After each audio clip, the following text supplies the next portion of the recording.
ASBL వారి శ్రీరామనవమి కళ్యాణ మహోత్సవం సింగర్ సునీత గారి మధురగానంతో మార్చి 27 సాయంత్రం 5:30కు బుక్ మై షోలో మీ ఉచిత పాస్ ఇప్పుడే బుక్ చేసుకోండి.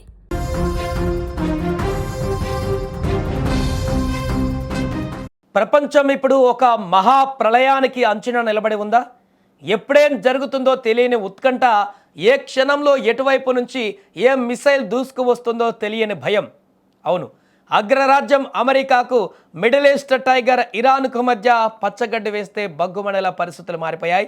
48 గంటల్లో హర్మోజ్ జలసంధిని తెరవకపోతే ఇరాన్లోని విద్యుత్ కేంద్రాలను నామరూపాలు లేకుండా చేస్తామంటూ అమెరికా అధ్యక్షుడు ట్రంప్ ఇచ్చిన డెడ్లైన్ ఇప్పుడు ప్రపంచ దేశాల గుండెల్లో రైళ్లు పరిగెత్తిస్తుంది. కానీ అమెరికా వార్నింగ్కు భయపడి సైలెంట్ అవ్వడానికి ఇరాన్ ఏమీ చిన్న దేశం కాదు.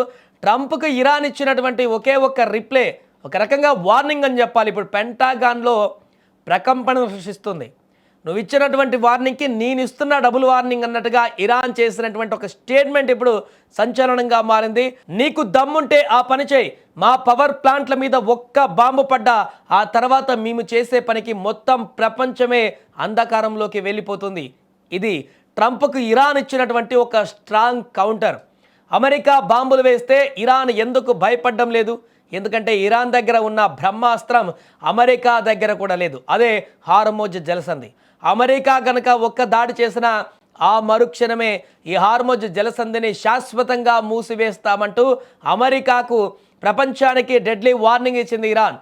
ఇక్కడ ఇరాన్ వేసిన మాస్టర్ మైండ్ ప్లాన్కు అగ్రరాజ్యం మైండ్ బ్లాక్ అయిపోయింది. ఇప్పుడు అసలు ఈ హార్మోజ్ జలసంధిని మూసేస్తే ప్రపంచం ఎందుకు అంధకారంలోకి వెళ్తుంది? ఇక్కడే ఉంది అసలైన ట్విస్ట్. ఈ భూమండలం మీద ఉత్పత్తి అయ్యేటువంటి ముడి చమురులు దాదాపు 30% ఈ జలసంధి గుండానే రవాణా అవుతుంది. ప్రపంచానికి పెట్రోల్, డీజిల్, గ్యాస్ సరఫరా చేసే అతి ముఖ్యమైనటువంటి నాడి ఇది. ఇరాన్ చెప్పినట్లు దీన్ని పర్మనెంట్గా క్లోజ్ చేస్తే ప్రపంచవ్యాప్తంగా చమురు సరఫరా ఆగిపోతుంది. వాహనాలు రోడ్ల మీదే ఎక్కడికెక్కడ ఆగిపోతాయి, ఫ్యాక్టరీలు మూతపడతాయి.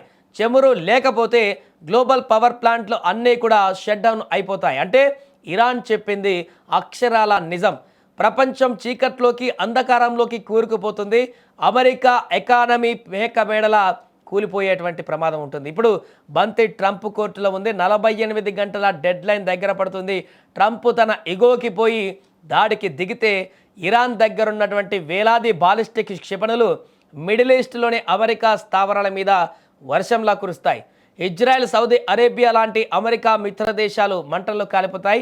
ఇక ఒకవేళ అమెరికా వెనక్కి తగ్గితే ఇరాన్ ముందు అగ్రరాజ్యం తల వంచినట్లు అవుతుంది. రెండు వైపులా పదునైన కత్తులు ఎదురు చూస్తున్నాయి. ఏ ఒక్క చిన్న తప్పు జరిగినా అది ఇప్పుడు 3వ ప్రపంచ యుద్ధానికి దారి తీయడం ఖాయంగా మారింది. మరి ట్రంప్ ఏం చేయబోతున్నాడు?